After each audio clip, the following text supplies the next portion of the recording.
Okay students, हम लोग discuss कर रहे थे फोटोसिंथेसिस चैप्टर। लास्ट वीडियो के अंदर हमने लाइट रिएक्शन के बारे में जो है वो कंप्लीट कर लिया था। इस लाइट रिएक्शन का एक लास्ट पार्ट जो है वो हमारे बच रहा था, फोटोफॉस्फोरिलेशन। देखिए क्या होता है फोटोफॉस्फोरिलेशन, यानी कि प्रकाश फॉस्फोरिलीकरण। हिंदी में इसका नाम यही रहेगा, प्रकाश फॉस्फोरिलीकरण।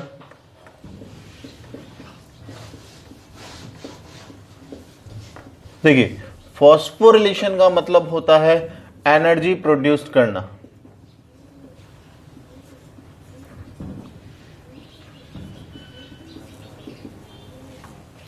फॉस्फोरिलेशन का मतलब होता है एनर्जी प्रोडक्शन करना। एनर्जी किस फॉर्म में? केमिकल एनर्जी, और वो भी किस फॉर्म में? एटीपी फॉर्म के अंदर जो होती है। एटीपी किससे बनेगी? एडीपी प्लस इनऑर्गेनिक फॉस्फेट, ये मिलकर के आपके क्या बनाते हैं? एटीपी बनाते हैं। ठीक है, यानी कि एडिनोसिन डाइफॉस्फेट और इनऑर्गेनिक फॉस्फेट मिलकर के क्या बनाएंगे? ATP, adenosine triphosphate. ठीक है, लेकिन ये बनता कैसे? फॉस्फोरिलेशन ऐसे नहीं होगा। फॉस्फोरिलेशन का एक प्रोसेस होगा। हमने देखा था कि जब क्लोरोफिल लाइट एनर्जी को एब्जॉर्ब करके जब इलेक्ट्रॉन रिलीज करता है, तो ये इलेक्ट्रॉन एक ग्राही से दूसरे ग्राही के पास में जाते हैं, यानी कि one receiver to next receiver जब ये मूव करेंगे तो वो अपनी एनर्जी लॉस करते हैं। और जब सफिशिएंट एनर्जी लॉस होगा तो वो क्या बनाएगी? आपके एटीपी फॉर्म करेगी। इस एटीपी फॉर्मेशन के प्रोसेस को क्या बोला जाता है? आपके फॉस्फोरिलेशन। बिकॉज ये लाइट की प्रेजेंस में हो रहा है, इसीलिए इसको फोटोफॉस्फोरिलेशन कहा जाता है। बात समझ में आ गई होगी आपको कि जब क्लोरोफिल मॉलिक्यूल से इलेक्ट्रॉन रिलीज होगा तो हाई एनर्जेटिक इलेक्ट्रॉन्स होगा। वो इलेक्ट्रॉन जब डिफरेंट रिसीवर से होते हुए जब मूव करेगा तो वो अपनी एनर्जी रिलीज करेगा। यानी टू डिफरेंट रिसीवर्स के बीच में जो एनर्जी डिफरेंस होता है उसे कहा जाता है आपके फॉस्फोरिलेशन। ठीक है, और ये लाइट की प्रेजेंस में होता है, इसीलिए इसे फोटोफॉस्फोरिलेशन कहा जाता है। क्लियर हो गई बात? अब फोटोफॉस्फोरिलेशन टू टाइप्स का होगा। First cyclic photophosphorylation and non cyclic photophosphorylation. First है साइक्लिक फोटो फॉस्फोरिलेशन, यानी कि चक्रीय प्रकाश फॉस्फोरिलीकरण।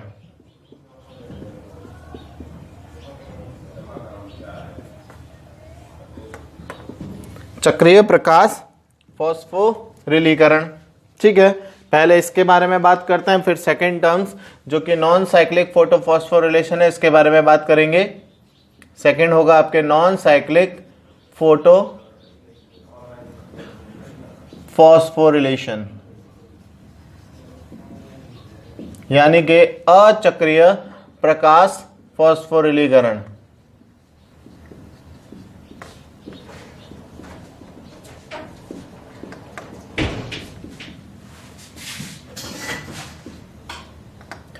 अचक्रीय प्रकाश फॉस्फोरिलीकरण। सबसे पहले बात करते हैं साइक्लिक फोटोफॉस्फोरिलेशन। साइक्लिक फोटोफॉस्फोरिलेशन में आपके सिर्फ पीएस फर्स्ट काम में लेगा, यानी कि फोटो सिस्टम फर्स्ट जो है वो यूज आता है। ठीक है, सेकंड, यहां पर हाइड्रोलाइसिस नहीं होगा। Hydrolysis process absent. ठीक है, और क्या होगा? साइक्लिक फोटोफॉस्फोरिलेशन में जो रिएक्शन सेंटर से जो इलेक्ट्रॉन रिलीज होता है वह एक साइकिल कंप्लीट करने के बाद फिर से फोटो सिस्टम फर्स्ट के पास में पहुंच जाता है। क्लियर है? इसीलिए इसको साइक्लिक फॉस्फोरिलेशन कहा जाता है। देखते हैं किस तरह से ये जो है वो काम करेगा। ये है आपका पीएस फर्स्ट। पीएस फर्स्ट में लास्ट वीडियो के अंदर डिस्कस कर चुका हूं आपको इसके बारे में जानकारी होगी। अगर आपने लास्ट वीडियो नहीं देखी है तो आप प्ले लिस्ट में जाकर के लास्ट वीडियो जो है वो पहले स्टडी करें, उसके बाद में जो है वो आप साइक्लिक फॉस्फोरिलेशन को स्टडी करें। तो फोटो सिस्टम फर्स्ट, इसमें जो क्लोरोफिल मॉलिक्यूल होता है वो होता है, रिएक्शन सेंटर जो होता है वो होता है P700 और ये होंगे आपके एंटीना मॉलिक्यूल्स। एंटीना मॉलिक्यूल्स क्या एब्जॉर्ब करते हैं? Photon. High energetic light energy को ये क्या करते हैं? एब्जॉर्ब करते हैं। यानी कि जो हाई एनर्जेटिक जो एनर्जी पैकेट्स होते हैं जिन्हें फोटॉन्स कहा जाता है, ये एंटीना मॉलिक्यूल्स एब्जॉर्ब करेंगे और ये एंटीना मॉलिक्यूल्स इस एनर्जी को ट्रांसफर कर देंगे कहां? रिएक्शन सेंटर में। ये होगा आपके रिएक्शन सेंटर।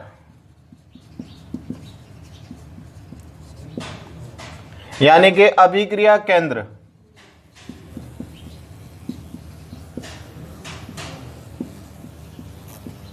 ये होगा आपके अभिक्रिया केंद्र, ठीक है।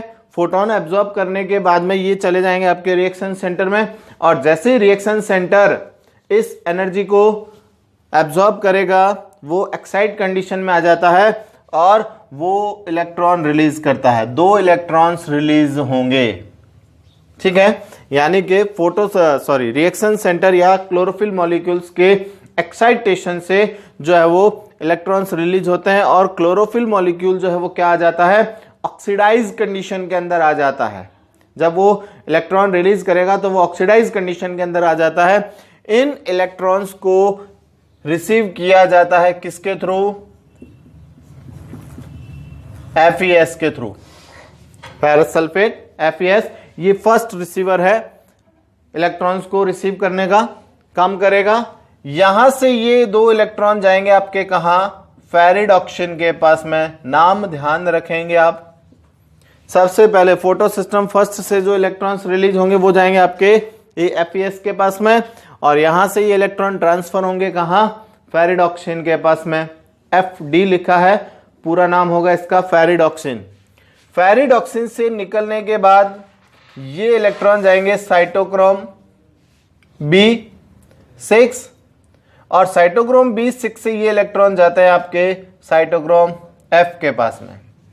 जब इलेक्ट्रॉन साइटोक्रोम B6 से F के पास में जाएगा तो यहां से सफिशिएंट एनर्जी रिलीज होती है।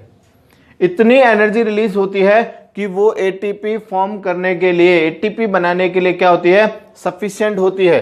तो यहां पर जहां से इलेक्ट्रॉन साइटोक्रोम B6 से F के पास में जाएगा, ये ADP प्लस इनऑर्गेनिक फॉस्फेट मिलकर के क्या बना देंगे? आपके ATP बना लेंगे। क्लियर हो गई बात। और साइटोक्रोम B6 से इलेक्ट्रॉन गया F के पास में, यहां से जाएगा ये प्लास्टोसाइनिन के पास में। प्लास्टोसाइनिन इन इलेक्ट्रॉन्स को वापस क्या कर देगा? फोटो सिस्टम फर्स्ट को ट्रांसफर कर देगा। जो प्लास्टोसाइनिन है ये इलेक्ट्रॉन को फिर से फोटो सिस्टम फर्स्ट के पास में जो है वो ट्रांसफर कर देता है। इस पूरे प्रोसेस के अंदर इलेक्ट्रॉन जो फोटो सिस्टम फर्स्ट से रिलीज होते हैं वो एक साइक्लिक सीक्वेंस में होते हुए, एक चक्रीय अनुक्रम में होते हुए फिर से फोटो सिस्टम फर्स्ट के पास में आ जाते हैं। इसीलिए इस प्रोसेस को साइक्लिक फोटोफॉस्फोरिलेशन कहा जाता है, चक्रीय प्रकाश फॉस्फोरिलीकरण। चूंकि यहां पर लाइट एनर्जी से इलेक्ट्रॉन्स रिलीज हो रहे हैं, यानी कि लाइट एनर्जी की प्रेजेंस में इलेक्ट्रॉन रिलीज होंगे, और सेकंड यहां पर एनर्जी प्रोडक्शन भी हो रहा है, एटीपी फॉर्मेशन भी हो रहा है, इसीलिए इसे कहा जाता है साइक्लिक फोटोफॉस्फोरिलेशन। क्लियर है? ये तो हो गया आपके साइक्लिक फोटोफॉस्फोरिलेशन। नेक्स्ट हम बात करते हैं नॉन साइक्लिक फोटोफॉस्फोरिलेशन या अचक्रीय प्रकाश फॉस्फोरिलीकरण। ये समझ में आ गया होगा। आप चाहें इसको नोट करना या स्क्रीनशॉट लेना चाहें तो आप इसको ले सकते हैं, ठीक है।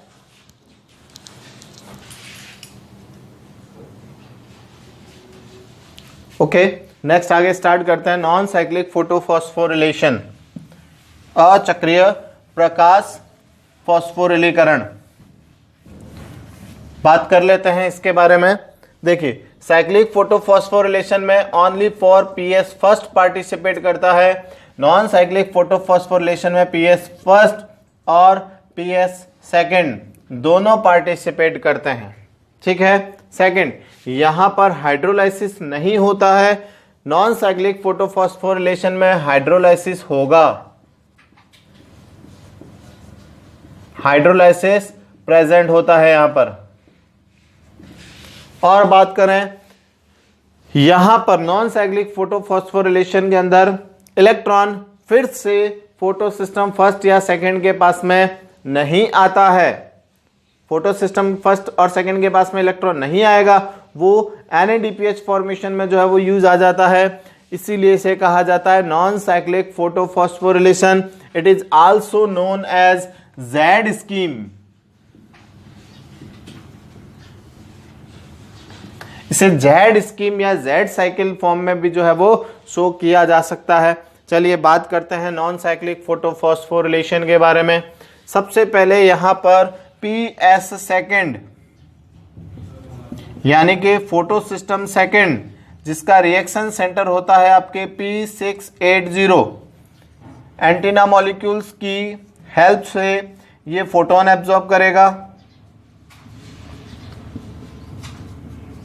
फोटोन एब्जॉर्ब करने के बाद में जो रिएक्शन सेंटर है यानी कि जो P680 जो कि रिएक्शन सेंटर का काम करेगा, ये क्या करेगा, हाइड्रोलाइसिस करेगा, यानी कि यहां पर जल का प्रकाशिक अपघटन होता है, हाइड्रोलाइसिस होगा। और इस हाइड्रोलाइसिस से एक तो बनेंगे आपके 2H प्लस हाफ O2 और 2 इलेक्ट्रॉन्स, ये बनते हैं आपके हाइड्रोलाइसिस से। बात समझ में आ गई होगी आपको। PS सेकंड जो है वो एंटीना मॉलिक्यूल्स की हेल्प से फोटोन एब्जॉर्ब करता है और वाटर लाइसिस करेगा, यानी कि जो जल है उसका प्रकाशिक अपघटन करेगा। जल के प्रकाशिक अपघटन से 2H+ आयन बनेंगे, half CO2 half oxygen molecules और 2 इलेक्ट्रॉन्स रिलीज होते हैं। ये इलेक्ट्रॉन जो 2 इलेक्ट्रॉन्स रिलीज हो रहे हैं 1 मॉलिक्यूल्स ऑफ वाटर रिडक्शन से, यहां से ये 2 इलेक्ट्रॉन सबसे पहले जाते हैं आपके किसके पास में, फियोफाइटिन के पास में।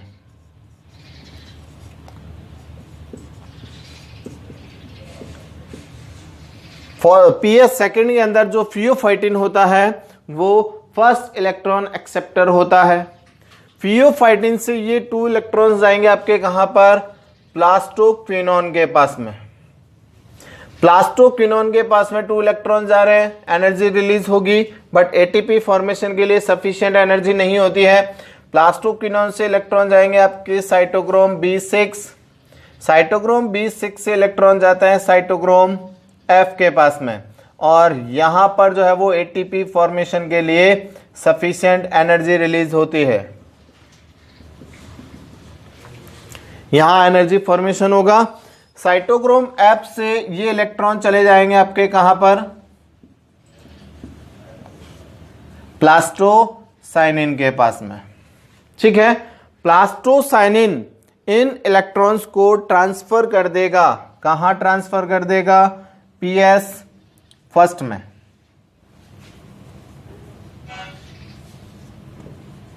यानी कि प्लास्टोसाइनिन से ये 2 इलेक्ट्रॉन जो है वो कहां चले जाते हैं, PS फर्स्ट के पास चले जाते हैं, यानी कि फोटो सिस्टम फर्स्ट के पास चले जाएंगे। फोटो सिस्टम फर्स्ट जो कि इन इलेक्ट्रॉन्स को फिर से रिलीज करेगा। ये 2 इलेक्ट्रॉन जो कि प्लास्टोसाइनिन से आ रहे हैं। देखिए यहां पर एक चीज आपको देखने को मिलेगी, ये जो प्लास्टोसाइनिन है ये क्या काम कर रहा है, यहां पर इसका मेन रोल है नॉन साइक्लिक फोटोफॉस्फोरिलेशन के अंदर।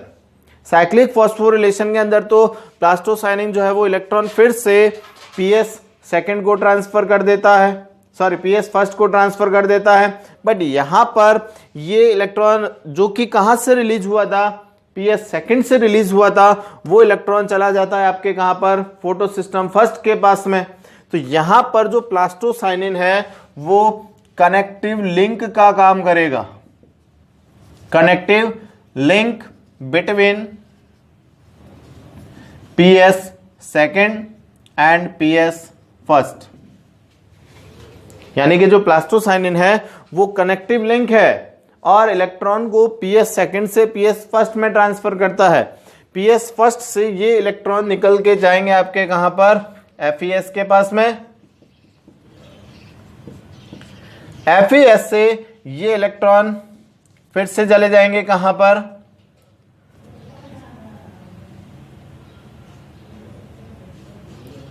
फेरिडॉक्सिन।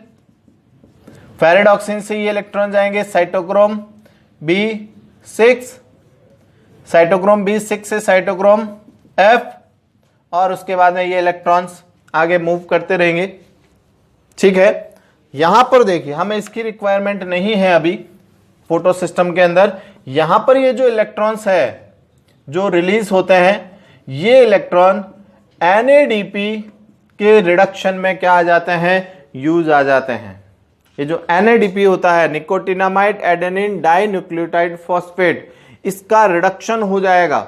और इसका रिडक्शन करने के लिए हमें क्या चाहिए, 2H+ चाहिए। 2H+ कहां से आ रहे हैं, यहां से आ रहे हैं PS फर्स्ट से, जहां पर हाइड्रोलाइसिस होता है, जल का प्रकाशिक अपघटन होता है, वहां पर 2H+ आयन प्रेजेंट है। तो यहां से ये 2H+ आयन जाएंगे NADP के पास में और इसका कर देंगे रिडक्शन। समझ में आ रही है बात? यहां से इलेक्ट्रॉन तो चला गया NADP के पास में, वो आगे मूव करता रहेगा, हमें इलेक्ट्रॉन की रिक्वायरमेंट नहीं। इलेक्ट्रॉन की एनर्जी जो है वो काम में आ गई, उसका ATP फॉर्मेशन में यूज हो गया है, इलेक्ट्रॉन मूव करता रहेगा। यहां से ये NADP फॉर्मेशन के लिए जो है वो H+ आयन यहां से प्रोवाइड होंगे और ये H+ आयन इस NADP का रिडक्शन कर देंगे। तो क्या बन जाएगा आपके, NADPH+H+, और इसे कहा जाता है आपके एसिमिलेटरी पावर। एसिमिलेटरी पावर यानी कि स्वांगीकारी शक्ति। एक तो ATP और NADPH, ये दोनों ही एसिमिलेटरी पावर बनाते हैं और ये आपके कहां काम में आएंगे, डार्क रिएक्शन में CO2 रिडक्शन के लिए, कार्बन डाइऑक्साइड के अपचयन के लिए। एक तो ATP की रिक्वायरमेंट होगी और NADPH की रिक्वायरमेंट होती है। क्लियर हो गई बात आपको? तो ये जो है वो हमारे पास में देखिए, इसकी जो स्ट्रक्चर बन रही है नॉन साइक्लिक फोटोफॉस्फोरिलेशन की, वो Z शेप में बन रही है। Z शेप में बन रही है, इसीलिए इस स्कीम को Z स्कीम भी कहा जाता है। और यहां पर इलेक्ट्रॉन फिर से PS फर्स्ट या PS सेकेंड के पास में नहीं आता है, इसीलिए इसे नॉन साइक्लिक फोटोफॉस्फोरिलेशन कहा जाता है। क्लियर हो गई बात? तो यहां पर जो है वो अपनी लाइट रिएक्शन कंप्लीट होती है और लाइट रिएक्शन के अंदर हमने ATP का प्रोडक्शन कर लिया है और NADPH+H+ का प्रोडक्शन कर लिया है। ये दोनों ही आपके डार्क रिएक्शन में CO2 रिडक्शन के लिए क्या आएंगे, यूज में आते हैं। क्लियर है? तो नेक्स्ट वीडियो के अंदर हम बात करेंगे आपके डार्क रिएक्शन।